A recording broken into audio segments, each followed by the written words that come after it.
Welcome to Two Jason the Pod. I am Johnny. And I'm Jason Alvarado. We bring you into our conversations, hot takes, and a little bit of friendly disagreements, Where we're talking about everyday life, current affairs, or anything else on your mind. We're here to dive in, debate, and agree to disagree. So sit back, relax, and enjoy the friendly banter. What up, Jason? What's up, Johnny? So how was your week? I mean, I had a few things going on. It was kind of stressful, trying to catch up on sleep and deal with, the different situations coming at me in life. Yeah, I bet. Could you believe we're already third month into the year? Yeah, I can believe it. First quarter ended. Feels like it's been 6 months already. So I have bad news for all of you potential home buyers. The rates are not going to come down yet. So we were hoping that this first quarter rates will drop. I was hoping that rates will drop when Trump got into office, but they haven't. So they're sticking to the high 6, low 6 if you get lucky. There's other programs that you could buy down the rates, but that's a different subject. But for regular 30-year mortgages, they're staying the same. So right now it's a good time to buy. You're going to buy at a higher interest, but get whatever you want on your, for closing costs and negotiate depending on your register. But that's just a little update that I want to give you. Trump. Come on, Trump. I know. Come on, man. That's Jason's favorite dude. You voted for him twice, right? Yeah. The same year. Yeah, with my regular identity and then my fake identity as well. Right. All right, then. So guess what? So last week we had an interesting comment. Yeah, from Dino Mike. He mentioned about, gave us some ideas. Yeah, so he gave us some ideas to some talking points, some subjects that we can talk about. And before we start in the talking points, I want to say sorry to creating the new fonts. Creating new fonts. And I kept saying creating all fonts. Sorry. And I started nervous. saying creating all fonts too. Yeah, Jason gets me nervous. Yeah. When he started saying that he hears voices. Yeah. Nobody commented. I wanted people to tell me that I'm crazy or something. Schizo? Yeah, nobody said anything about it. Like, okay. I'm just kidding. Jason's no schizo. Anyways. You want to start off with your subject? Well, okay. So I want to hear something funny. Yeah, let's hear it. Okay, so I was looking and making a little bit of research to kind of see, about sleep paralysis. Okay. Because they have double stories about that. With sleep paralysis, they say, it could be demonic for people that believe in paranormal activities. Or someone that says, and here in the scientific explanation, it could be like sleep apneas or some kind of disorders. Have you ever had sleep paralysis? No, I haven't. Okay, but while I was doing that, I discovered that they have something called sex paralysis. What does that mean? It's that you're asleep, and while you're asleep, it's like called sex zombia. You're acting the sex acts. So it's like kind of like sleepwalking, but you're having sex. So you could either make the noise or you start like masturbating without you even knowing. So you don't have no recollection of it. Sorry. But it's funny because if you have like a significant other and you're sleeping with them, you start having intercourse with them, but you're not noticing that you're doing that, or you start filling them up. So that's crazy. I mean, I think it's just a scientist. Sorry. No, yeah. I mean, that is crazy. It sounds interesting. I don't think I've ever experienced that, but I guess if you can sleepwalk, then you can make babies. I guess so. But that's... We got to watch our language too, because YouTube. Yeah, that is so true. But the sexual paralysis was kind of crazy because I think it's just somebody making it up that probably, went the other way around and like, oh, I was having sex paralysis. I'm just being a conspiracy theory. Could be. But anyways, so Jason, so you said you never experienced sex. Sex. Yeah, no. Oh, sorry, you're a virgin. I forgot. Yeah. No, I mean, sleep paralysis? Because I think I've been in my head. Yeah, we can tell what's on Johnny's mind. No, I don't think I've ever experienced sleep paralysis. I have, and it's crazy. I experienced it twice in my life. And this is where the interesting story comes in. That's why I believe like in paranormal activity. Right. Do you believe on that? I do, but I don't know. It's hard for me to like focus on it or even like do research. Like if stuff happens and like I've seen stuff and heard stuff before, especially I feel like a lot of my life I've worked at night, right? So I always like have heard things or seen things, but I pay it no mind. I think that probably is something, but I don't like focus on it or engage into it. Knowing you probably want to fight it, the ghost, like if you to get down. I feel like that's kind of like part of it is like it's a ghost or a spirit or whatever. So it's like I'm not too worried about it. Like it can't hurt me unless like it possesses me or something. Then I guess it could do something. But never in your life you had like a situation that made you think about like, oh, is this happening? Yeah, I told you when I worked at the hotel all the time, I would hear somebody whisper my name. I would just be walking and it would be quiet and I would hear Jason. I think those are your voices inside your head. And no, because I'm just kidding. I know Patricia's voice. Nice. Oh, damn! You're going in there with your 21 personalities. Yeah, exactly. Who are you today? I don't even know, dude. No, there's a mixture of stuff going on, but I would hear that, and like the first couple times I would stop and be like, is somebody, because I had coworkers and stuff, so I would like be like, are they messing with me? And when I noticed that nobody was around, like when it kept happening, because it would happen maybe like once a week, a few times a week, I would just like pay it no mind. I would just keep walking. So that, as far as that situation, I just didn't really pay attention to it. I did have a situation when I was working with the tow truck. I'd get called out in the middle of the night and I would go to the yards and drop off cars and whatnot. And it was just by myself, right? And one time it freaked me out, but I always carry my gun. So as long as I have my gun, that anything else, I'm not too worried about. What do you call them? Yeah, gun 1 and gun 2. But I heard a lady like screaming, like a screeching scream, like almost like, I don't know. It was weird. It was weird, but it sounded far away, but I could hear it. And it wasn't like it was like a top of the lungs, like screeching. What time was this? Do you remember maybe, the time? But then I don't know exactly, but like 2, 3 in the morning. Okay, that's the witching hour, 3 o'clock in the morning. That's crazy. They say that 3 o'clock in a.m., the craziest things happens. But I had an experience twice with sleep paralysis, and it freaked me out. The first time I remember I was young, my grandpa had passed away in that house where we were living in LA. And in that house, we had so many interesting stories that now that when I got older, like everybody started confessing, like, oh yeah, this really did happen, And I was like, what? But when I was little, they were like, no, you're just dreaming. They'll make it that I was like seeing stuff or hearing stuff. But I remember the first time, and it always happened in that room. And I always had like this bad feeling in the room. But I remember sleeping, and at that time I was young, and I was sleeping, when my uncle, he was like my good uncle and stuff like that. And I remember just feeling like a pressure, and I'm looking at my uncle sleep, and I was like trying to call his name out, and that's usually what happens. And then I felt like a bad presence, like and I couldn't like see stuff, and I was like, oh my God, what's happening? So I woke up and I told my mom, my uncle, everybody, and they're like, oh no, you just had a bad nightmare, right? But prior to that, my uncle, my other uncle, because we had like a nice big house, and back in the days we all like 10 families lived in one house. That's that California living. Yeah, that still was expensive back in the days. But anyways, my uncle experienced the same thing sleeping downstairs in the living room, because we had like a nice living room where you could close the doors. So he was sleeping there and he felt it, and he said he felt like an evil force. So a lot of things happened in the house that made me believe in stuff like this. So, like how you said you heard that screaming voice? Yeah. That's crazy. Well, and then how you say that you hear your name? Yeah. Okay. So I had a situation one time, I had like the Nintendo, and me and my friends it was me and one friend playing upstairs. Again, that famous upstairs.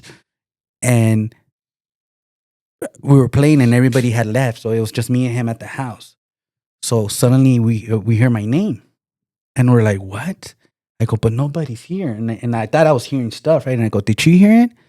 And then he's like, "Yeah." He goes, But was it a voice that you knew, like you recognized, or was it a strange voice? "It was like a weird voice. It was a weird voice, like my name that it was not a voice that I recognized either. Okay. And he didn't either. But he's like, don't go. If they're not here, somebody else. It's like, that's not good. You know, like he felt that thing, like an evil presence or something. Because I think that house was haunted. Yeah. And I think I'll give you another interesting story right now. But every time that we would like go upstairs, there were stairs that would go straight up, and you could see like there was a bathroom facing that stairs. But every time you go up, like or wanna go up, you feel like somebody was just looking at you. And I got that feelings, and then I started testing out this theory, right? Like, okay, I'm not gonna say nothing. But when my friends would come over, and I'm like, "Hey, go upstairs," and they're like, "Nah, who's upstairs?" And I was like, "Nobody." Like, nah, somebody's just like looking. Like they felt like somebody was looking at them. Yeah, that's kind of creepy. Yeah, well, and to tell you that's what I felt like that house was haunted. Prior to that, when my grandparents they were living with us, my grandpa passed away at 8 years old. When I was 8 years old, he was born late 1800s. But they had said stories that they had felt like presence there, but they would never like confess it. And I remember one time my grandma, um, well, said that this story that one day they were sitting in the dining room, and in the kitchen we had like a big counter, and her and my grandpa would always sit down to have breakfast. And they literally said that they saw this balde, this, how you say a balde? A bucket? A bucket, like a small bucket, like get up and like fall on the floor. And it was not like wind or anything like that because the window was closed, but it was just like boom. And I was like, what? And they said that, but I was like, never believed it. Or they'll say it not to scare me, but my grandparents, and I don't know if you ever heard your generation, like your mom or anything, talking about duendes. Yeah, I'm still trying to figure out what that is. I looked it up. Okay. So duendes, they have different definitions. In English, they call them elves, but I don't think they're elves. Goblins makes sense. So the goblins, that's what duendes are. Okay. So my grandma and my dad and my grandma and my grandpa would talk about stories about them encountering duendes, Yeah. And it's scary because, they kept telling the stories. I mean, I always thought it was scaring you off, but it wasn't. And then things happened in that house that they mentioned. And then as I grew older, I started noticing stuff like that. And it was crazy. And this is the one of the ones that made me believe. Okay. So when my grandpa died, we always had that habit of, when he would go to sleep, we'll be like, "Hey, good night, grandpa." Or, hug him. And my grandpa, I loved him. I remember that night that he passed away, he comes into the living room. He's like, "Hey, I'm going to go to sleep." Of course, he's talking in Spanish, right? And then my mom, I remember we were watching a movie. I forgot what movie. And then we were like, "All right, or like, we'll go upstairs." I didn't say goodbye to him.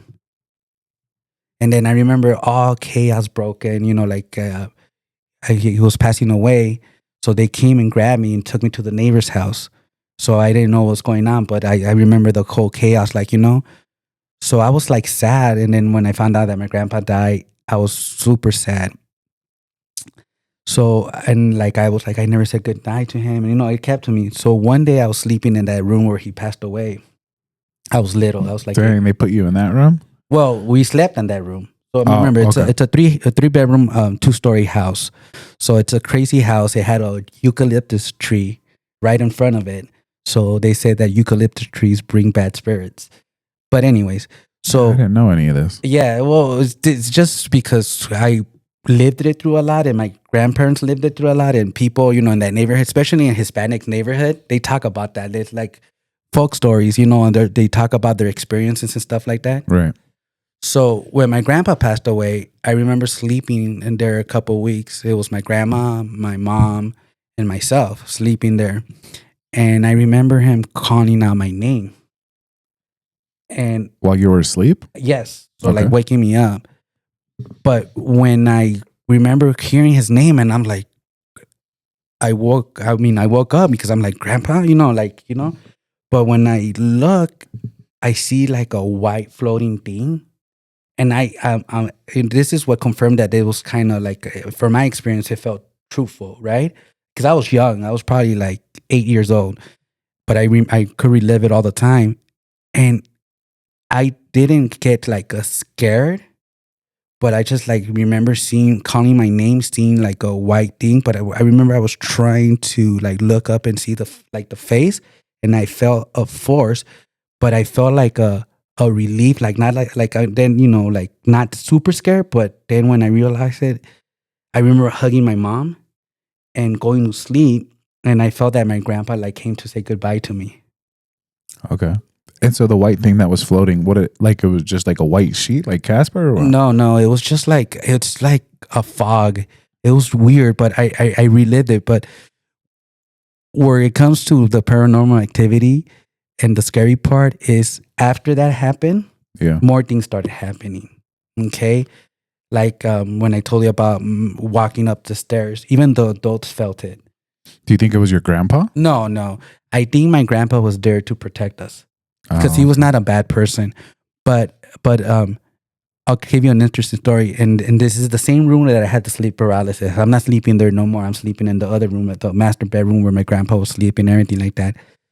But one day, so our upstairs, and then we had the guards, but they were made out of metal, so you could see through them, right? You know, those cheap ones. But you could only, it goes like this, and then the stairs, and you could see, like, if anybody tries to run away, it's just a small second story. You can't. I remember me and my friends went upstairs to listen to this. I think we were going to listen to the 2 Live Crew tape.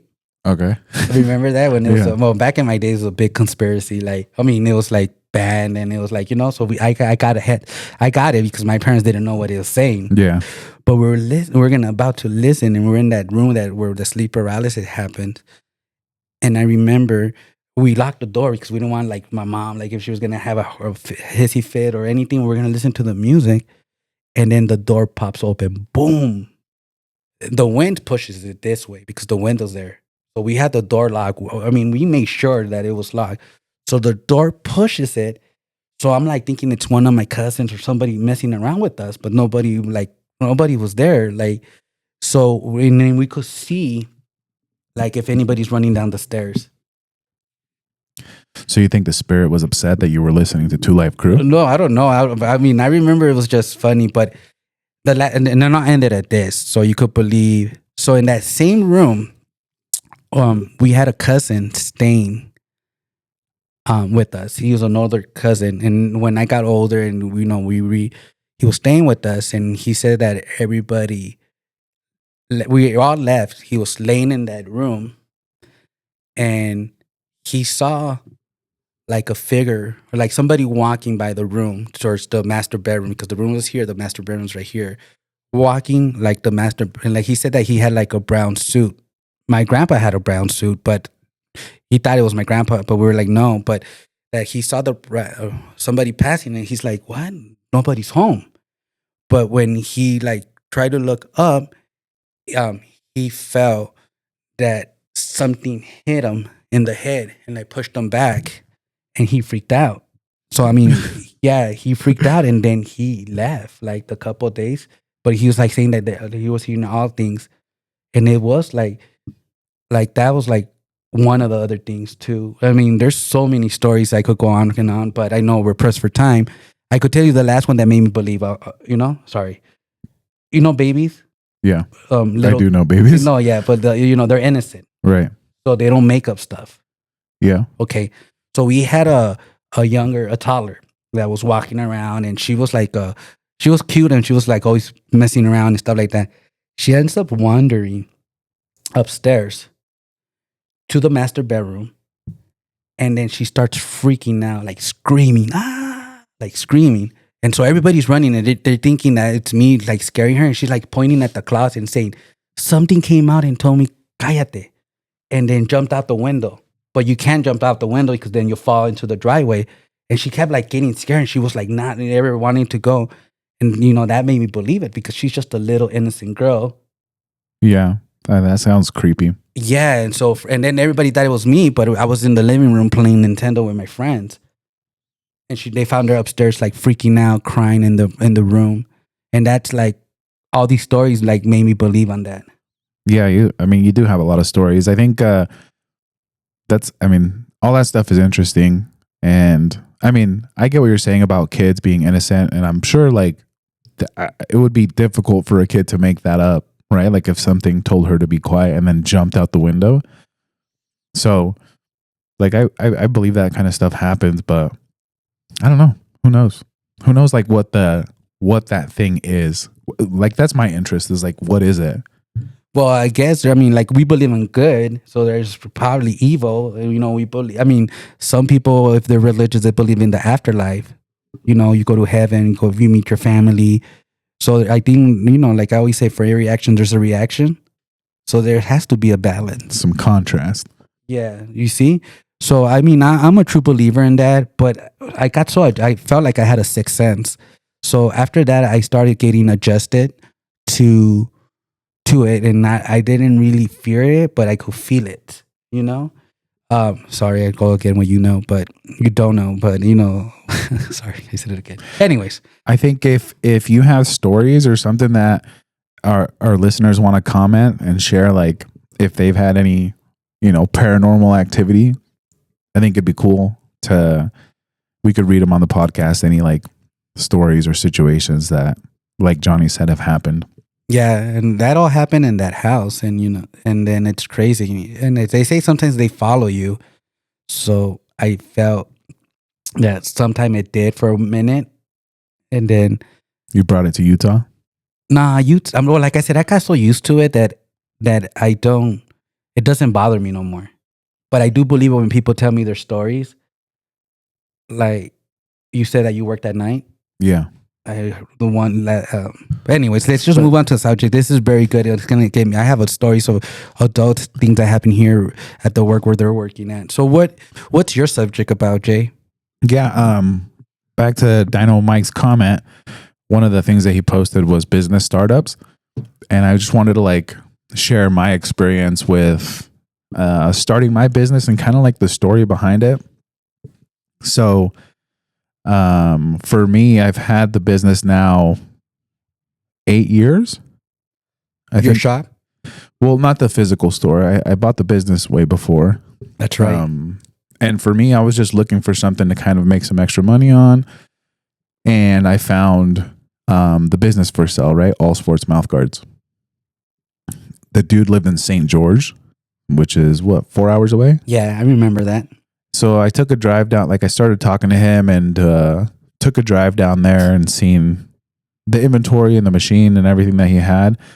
And we kind of agreed on a price. I won't say how much I paid for the business. Wasn't it like, I'll say it, like $750,000? A little more than that. Oh, sorry. I'm just playing. A little more than that. Cash. Cash, that's right. And so we agreed on a price. Oh, and the good thing about that is he was willing to seller finance. So I had the money to buy it, but he offered like a 0 interest loan. I could pay him over a year for the business. Oh, that was nice of him. Yeah. And so I was like, stranger. Yeah, it's true. Luckily everything went good, right? Like I ended up paying him after the year because I thought, oh, well, I'd rather just do that if it's interest free and I can hang on to my cash that I have. So I did that. He brought everything up here. Oh, what? I didn't know that. Yeah, he drove up from St. George and brought everything. Cool. Oh, wow. Yeah, and so I just started doing it out of the spare bedroom in my house, remember? And the haunted one? No, I don't think it was haunted. No, I'm just messing. Back to your paranormal stuff. Yeah, I just want to steal your thunder. I'm just kidding. And so I was doing it outside I had everything in an extra bedroom in my house, and at the time, the guy that I purchased it from was just doing boil and bite mouth guards, which I know people probably aren't familiar, but they're just like the regular mouth guards you get from like sporting goods stores. And I started going to gyms and trying to sell, right? Trying to get customers. And a lot of the customers that I was dealing with were kept asking, like, do you do like the dental molded ones, the custom molded mouth guards? And I had to turn a bunch of people away because I didn't. And after that kept happening, I was like, I need to invest. I need to like pivot, right? And so it's always like, sometimes people are so closed off to like, well, this is what I do. And I'm not going to move from there. And for me, I was like, well, if people are asking for this, I can charge more and, offer them the product. So I ended up investing more money, just learning like the skills to make like a custom molded mouth guard. And I started offering those. And I mean, it was such a learning process. Like, I feel like I messed up so many times and I ruined so many people's mouth guards. I had to do it over and over again. The refunding period already passed, so just in case. Yeah, if you have a mouth guard from me that's from, what would that have been, like 8 years ago? Yeah. Oh man, you're making me do math. No refunds available. Sorry. Yeah, because you're owning up to it. Yeah, and when people did come to me and be like, oh, there's this is wrong with it, or any issues, obviously I would just remake it. Like, I would make them a different one. But there was times where I would make it 2 or 3 times and not give it to them, right? Just keep making mistakes. And it was all a learning process. And after doing that for a few years, like, I would go to gyms and get people's molds and then go home and make the mouth guard. After doing that for a few years, like we talked about, it's been 3 years now that I have this physical store. So I ended up signing a lease, getting a physical store, building everything out, right? Like, Johnny knows, like, we put everything, built walls, flooring, paint. Yeah, Johnny helped me paint. Pretty much did everything because it was just like an empty space. So we put everything in and try to make it look nice, put up some TVs and a little bit of decor. And we've been doing that for 3 years now, having this physical store. And I feel like finally, like, I'm starting to see, like, because for me, like, I don't have a huge budget, right? It's just me. Like, it doesn't have a huge overhead. Yeah. And I have people that help me out, like, with doing things. Child labor. Yeah. I'm just kidding. He makes his little ones work. Yeah. They're back here in the sweatshop.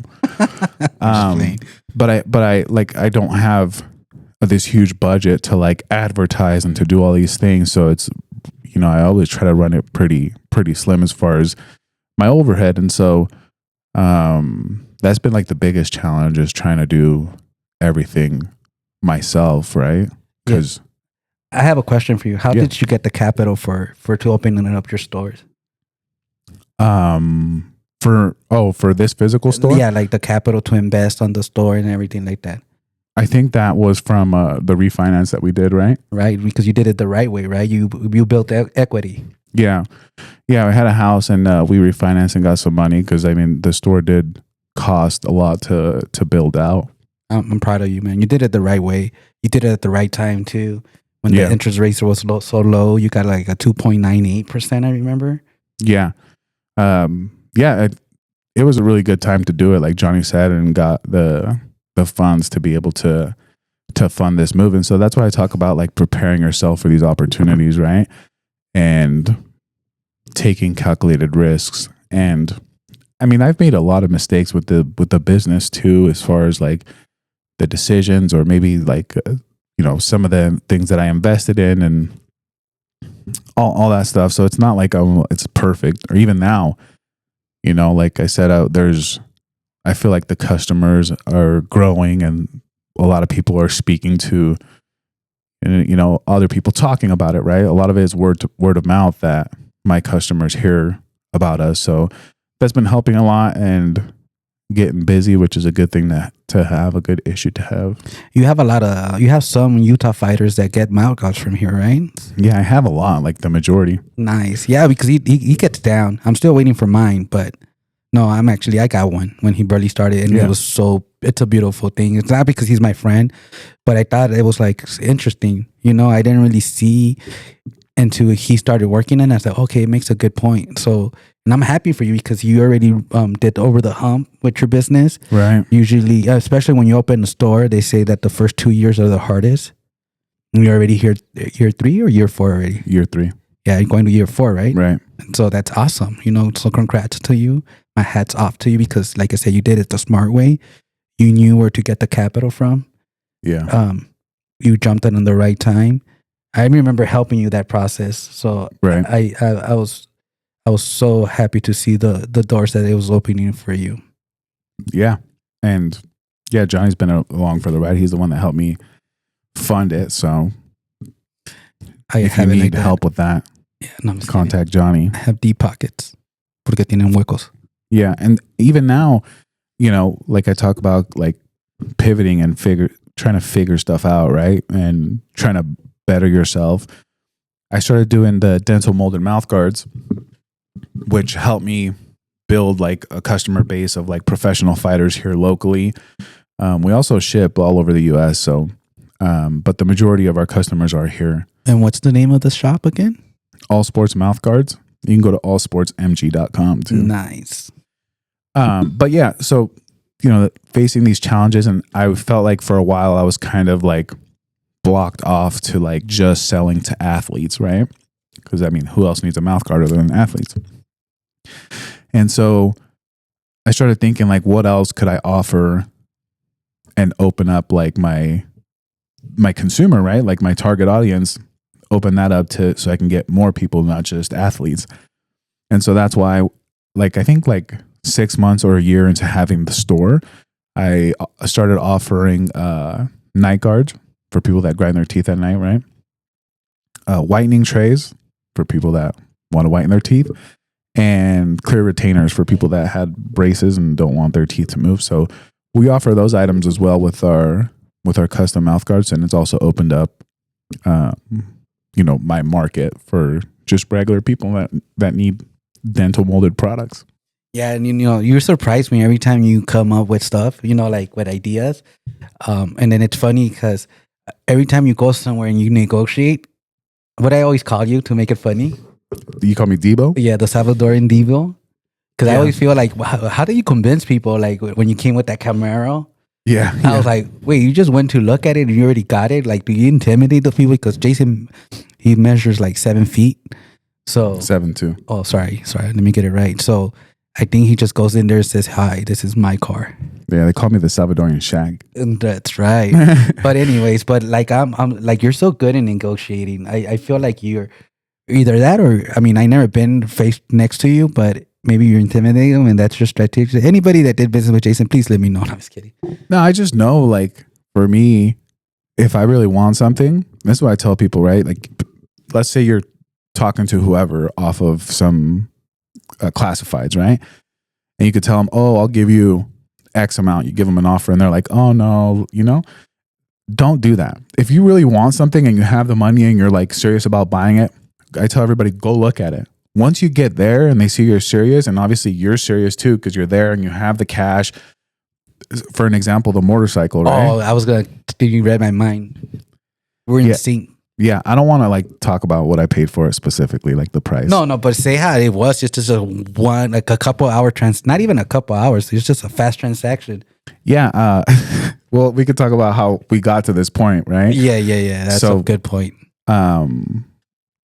Johnny was talking about getting a motorcycle, and we were having this conversation, and I told him, if you get a motorcycle, Johnny, because it's been years, right? That I've been saying. Remember when it's been years that I was saying, remember when I told you, yo, I got a bike?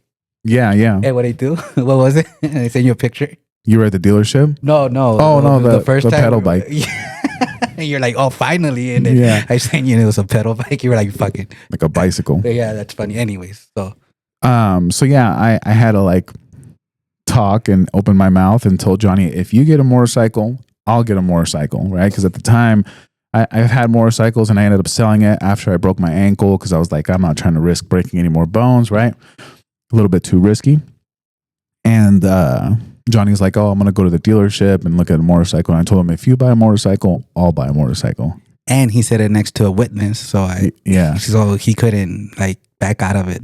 And of course, Johnny goes to the dealership. Next thing I know, he sends me a video of the motorcycle being delivered to his house.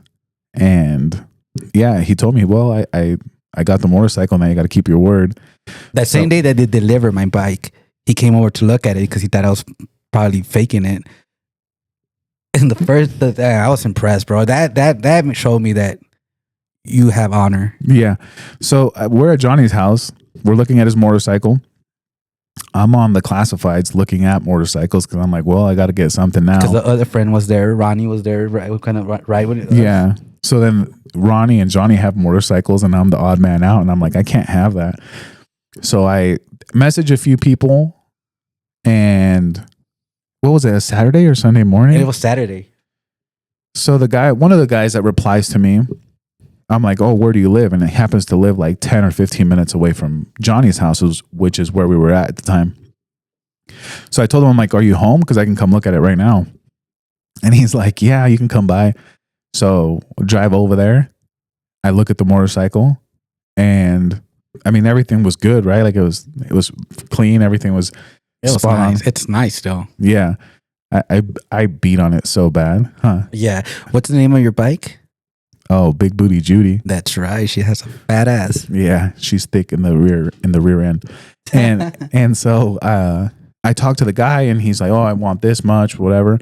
And I tell him, look, the bank was closed by this time, so I couldn't get cash out. And I told him, I'll give you this much, but it's gonna have to be through Venmo, right? Like thousands of dollars through Venmo. And he's like, oh, I really need the money. Oh, and so he's telling me that he lost his job and he needs to get rid of some of his toys and all this other stuff. And yeah, that was sad. I feel his pain. The wheels are turning in my head. I'm like, oh, like, you know, Devo. No, like my bike. I remember like the shark from Nemo that smells the blood, and he's like, oh, and his eyes turn black. Jack Black. Well, no, that's a different one. Sorry. So I'm like, oh, really? Like, oh, well, I want to help you out. I can Venmo you X amount for the motorcycle. And he's like thinking about it. He's like, man, if we do that, I'm gonna get hit with like taxes, right? Because Venmo now tracks all that stuff. But they track it only if you do it consistently. Oh, well, he was worried about that. And so I told him, I'm like, yeah, I can't. The bank is closed now, and I really want to go on a motorcycle ride today. Remember? Yeah. Oh man, that's another story. Go. And so then he's like, all right, whatever, you got a deal. Boom. Guy, give me your Venmo. I Venmo him the money, and he gives me the title and like helmets, and he gave me a bunch of stuff. Oh, you got free stuff too. Yeah. Ronnie got a free helmet. Yeah. I got nothing because I got lost. Yeah. Yeah, where did you go? I was lost because remember. Okay, that's another story. But go. And so I tell him, I'm like, is it cool if I leave my car here right outside his house? And he's like, yeah, that's fine. I'm like, and he left his plates on there, and I think they were expired or whatever, but no big deal. And jump on the motorcycle. I go to Johnny's, right? I arrive on the new motorcycle that we had just bought. I don't know. It was just kind of chaotic. And I tell Johnny, let's go on a ride. Oh, because before this, I had told Johnny, if I get a motorcycle today, we're going to go on a ride.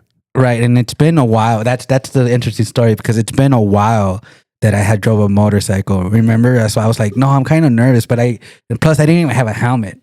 So I was like, Jason and Ronnie, and I know these guys. So I'm like, no, I'm only going to ride if it's local. Like, I'll because it's been a while, I'm rusty. Right. And so I'm like practicing in the church in front of me because it has an open parking lot. I'm like kind of nervous, wobbly, and everything. And then he shows up, and then he tells me, if I get a motorcycle, we're going to go on a ride. So I tell Jason, and I know how Jason and Ronnie are, especially when they're together, they're dangerous. So I'm like, okay, if you get a motorcycle today, because you promise if I get one, you get one, we'll go on a ride. And I go, yeah, we're going to go on a ride locally. He's like, yeah, we're going to go on a ride locally. I was like, yeah, whatever. So they ended up taking me to a 1 hour, 2 hour drive. It's kind of a 2 hour drive back and forth. Yeah, I think it's like an hour out, maybe. Hour and a half. Maybe. Yeah, back and like an hour over there and an hour and a half. I mean, you know what I mean. Anyways, so that was the interesting story. He gets the bike. He calls me. I was kind of lost because I was gonna meet him, but we were practicing. And then I got kind of lost and I couldn't get there because, you were riding with Ronnie and I had to meet you guys up, and then I got lost. So I was driving my bike and getting warm. Then we meet up at my house. You have the new bike, and then you said, let's go. Right. Was I down or was I not down? Yeah, I was surprised But how many times did I almost flew off the cliff? Yeah. Mind you, like these motorcycles aren't registered aren't insured. I mean, mine wasn't. I had just barely bought it like the hour before. Yeah, mine didn't have insurance either. What the fuck? Yeah. So fuck, and now fucking Jason. And I didn't even mention the plates were expired. I was like, we're gonna run. Well, I had plates because I had dealer plates. Yeah, but I mean, I always thought like if something happens, we're running. Like the cop cars can't catch up to us. Yeah, but it was funny. That was the best experience. This is before my accident. Yeah, and we took this ride that was a few hours. Rode out to Eureka. I think they wanted to see if I was gonna make it or not make it. I think that was my initiation, right? And I just seen Johnny a few times. Wide turns? Yeah, wide turns going into like oncoming traffic. Remember that SUV you almost ran into? Like it was just like, and so I'm watching this and I'm like, oh, like, watch out. Yeah, watch out while they're taking out like super fast. These guys, they're assholes sometimes when they drive. They're like going super fast. I'm like, I don't care. Remember this. And this is what I say: when you get a motorcycle, it's cool when you ride with a group, but ride your own ride. Don't feel pressure, even though they get mad at you or want to beat you up most of the time. But if they go super fast and you could kind of want to go fast, but then you don't feel safe, ride your own ride. No matter if they call you a bitch or beat you up after. But that's been a public service message from Johnny Aldana. Yeah, that's right. Because these guys traumatized me. No, but look at you now. Yeah, I know. I'm happy. Yeah, now you're enjoying it too. I was enjoying it. I think like when I was, you say, because I can't ride it no more. Yeah, that's what I'm saying. But you still enjoy it. You don't physically do it. Oh God, my baby's name is Raven, by the way. She's black. That didn't sound right. Not because a raven's black. I know I'm just fucking with you. I like and so for me, like when I drive my regular car, I just drive normal, right? Because it's hell nah. No. I always have you trigger my anxiety when I drive with you. Well, I feel like I drive normal when I'm in the regular car, but as soon as I get on the motorcycle, I feel like this like kid comes out of me, right? Like the kid that just wanted to go fast, and so. We drive the motorcycles pretty hard. Yeah, Jason, rebel, no gear, no nothing, and then they make fun of me when I come dressed all like safety first. I just think that if I'm getting, what do you call me? Oh, what do you call you, RoboCop or Juggernaut? The Juggernaut. I mean, if you've seen on social media the way Johnny looks on his motorcycle, he's got a helmet, this armor jacket, right, jeans, these Harley Davidson boots. This huge backpack that I don't know what all you carry in there. You're just set for an adventure. Just in case we decide to like leave. You never know. I have an extra pair of underwear just in case because of the adventures that you take us. Yeah. You used to take me. Yeah, exactly. And for me, unless we're going somewhere far, I don't like wearing a helmet. I'm normally like in a hoodie and jeans and like sneakers. So I look like I'm just enjoying it. Yeah, and also I feel like if I'm gonna crash, I mean, yeah, but I might as well. Yeah, I get it. I mean, it's just the freedom that you get from riding a motorcycle. Yeah, and having just no helmet and just being like raw dogging it, right? I feel like, yeah. Wait, you went just raw dogging life. Yeah. Unprotected. It feels freeing. Sucio. Yeah. Anyways, but the funny part is that Jason, like last time when you went riding in Ronnie, I saw you that you posted that it was like freezing and you have no gloves, no beanie, no, you're just going with your sunglasses. I was like, damn, that guy's G. Just sunglasses. You and Ronnie. I was like, wow, that was fun. Just to keep the gravel out of my eyes. Other than that, we're just coasting. Remember one time we went riding and we went without helmets, and the wind was so strong that my eyes were super red for like 3 days. Yeah, it looked like I had pink eye. That's the thing about motorcycles is like you create so many fun memories and stories. Like we could talk hours about like the stories and the experiences we've had, like just riding up into the mountains and different destinations on the motorcycle. Well, I know we're pressed for time, but I just want to give a quick update too. So I went to the doctor. And if anybody had, well, guess what? I have to have another surgery. So now I'm listed for 3 surgeries. the new one, and I wasn't expecting it. I mean, I knew I had it damaged, but it's a neck surgery. Can you believe that? Didn't you say that last time that they were going to kill the nerves? No, that's killing the nerves. Now they say that they say that that's just a temporary fix. But my neck is so messed up that they need to go in there and operate. Are you getting second opinions on all this? Yeah. But I am. Like, it's because I think this is my thought process, right? Like with like doctors and stuff. That's like going to like a car dealership and asking a car salesman if you need a new car. Of course, they're going to be like, yeah, for sure. Like, you definitely need a new car. No, yeah, I got second opinions because I go to my regular physician. Then they refer me to the specialist. And then I went to the accident doctors.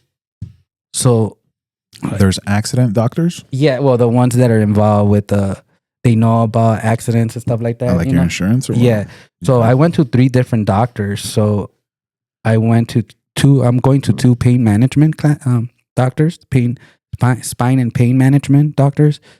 And they kept saying like, yeah, something's not right. But it was funny because that consultation that I was going to, when I found out that I had to have the neck surgery, it was about my back. But he didn't have my x-rays from my lower back, but he saw the results and he's like, yeah, most likely I'm going to look into your x-rays, but I have the x-rays from your car accident. He's not even involved in my car accident claim. But I remember the other doctor telling me, yeah, your neck's in there. We had to do ablations. And I was like, yeah, they told me that. And he goes, no. He goes, that's just a temporary fix. Look at your neck. He showed me my x-ray. And he said, like, you have very bad abnormalities. Now it makes sense why I was having these different kind of pains. And I thought I was just in my head, but it's not. It was, MRIs don't lie no more. So they have an actual image. So anyways, that's just a little update. If anybody had ever had neck surgery, please comment or let me know, or you have experience with that. Anything else that you want to touch on? Any positive comments or any trolling? Oh yeah, let's look at comments. By the way, we're getting ready to host our couple of guests, or I think Jason was thinking about having a woman perspective too, as well, to have a little bit of contrast. Yeah, we want to talk about like relationships and dating, and we want to have a woman's perspective on that. Yeah, and shout out to my boy Rainer. He gave me a good talking point. We were getting ready with that. We hoping we get a woman's perspective on it so we could have some contrast. But he made a good point about dating now in the 2025, dating in the 21st century. Could you believe that? 21st century sounds crazy. Yeah, it's not great, huh? Every 100 years. I lived through 2 centuries, 20 and 21. Dang, no wonder why you need 16 surgeries. Oh, wow. That's a low blow, Jason. That you were my friend. Mr. Glass. All right. Oh, my God. No, I'm not no Anthony Davis. All right. Hey, no, you are. You're the Peruvian Anthony Davis. On Instagram, creating new fonts.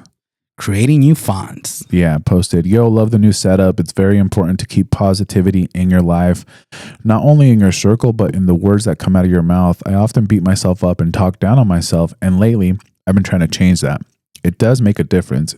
It even goes down to the music you listen to or what you watch. Yes, even the news. That is so true. I could agree on that one because this being here is my second therapy. Yeah. It has helped me feel a little bit more confident. Most of the time sitting here, I'm in pain, but I try to keep it because we could, take time to like edit and not edit, like if I need to stand up or sit down. But it makes perfect points. There's a point in my life that I have stopped wanting to be depressed, and hanging out with you, listening to good music and being positive has helped me a little bit more to get that over that hump. Yeah, I think everything we consume, right? Everything we listen to, everything we watch has the potential to like affect you and your mood and your emotions. And I don't know, for me, I feel like this last week, I've had a few people tell me like something's off with you. No, it's off. I know what it is, but I'm not going to touch that subject because it's a personal thing, but I know what it is. Yeah. I mean, it could be. I don't feel like it is. Yeah. That voice in my head. That's what it is. Sorry. I feel fine, but like I said, also I struggle. I don't struggle sleeping because I could sleep, but I'm so consumed with everything that I have to do in life, right? That I give myself to do because nobody's forcing me, but I give myself all these tasks. But that's why you're my motivation, because you're so outgoing, and so I want, you're so upbeat, and when I see you're down, I could feel it. Like I told you today when I walked in, like, oh, something's off. Yeah. But anyways, that's another. But you're right. Being positive, thinking positive, having a good circle, it makes it all good. I don't mind construction criticism as long as it's constructive. But if they're criticizing me to make you feel better, then that's where I don't go. You know what? Yeah. There's a big difference. Yeah. This one on YouTube saying Senor A05. Shout out to 805. A05. Oh, A as an apple. A as an apple. It says, the studio looks so sick. I love how you guys want to have a community and a safe place for someone to be able to talk, and how you offer to listen and talk anyone who needs somebody. I also like the thought of turning the negatives into positives and looking back at those bad things that happened to you as a new door opening, because getting stuck in those negative thoughts just makes you want to think in a negative way. Everything happens for a reason. Amazing episode. Thank you. Yeah. By the way, thank you, Senor A05, and Creating New Fonts, for the comments. We like to engage and hear what you guys have to say and your thoughts, so we really appreciate it. But yeah, I think that looking at those negatives and turning them into positives, right? We talk about the business. There's been a lot of setbacks that I didn't mention. But as long as you're learning and you're growing, and even if, I always think, like, even if this podcast doesn't work out or the business doesn't work out, it's all learning, it's all growing. Like whatever the next business is or whatever the next opportunity is, could be that multi-million-dollar idea. Shark Tank? Yeah. Hey, throw it out there. It's positive. It's going to be successful. Throw it out there in the universe. Come on, Mr. Positive. Yeah. No, I mean, I do, but I also am, like, I'm not attached to anything. Like, I think that we get to set ourselves up and be positive. But for me, this podcast, I do it because I want to help people. I want to create this community, and whatever happens from that happens. Right. We're going to enjoy the ride just like we enjoy our motorcycles. Well, sign us off, Jason. I think we ran a little bit over the time again. Yeah. All right. Thank you guys for listening. Remember to love yourself. Like, comment, subscribe. 2J's in a Pod on Spotify, Apple Podcasts, YouTube, Instagram. DM us, comment, let us know your thoughts, let us know your feelings, whether you like it, whether you dislike it. If you want to troll us, sorry. Yeah, whether you hate Johnny or whether you hate me, go ahead and comment. Let us know. Damn, hate sounds too mean. Dislike? Yes, that's better. All right, whether you dislike, to my corazón. Whether you dislike or like, thank you guys for listening. We're out. Peace.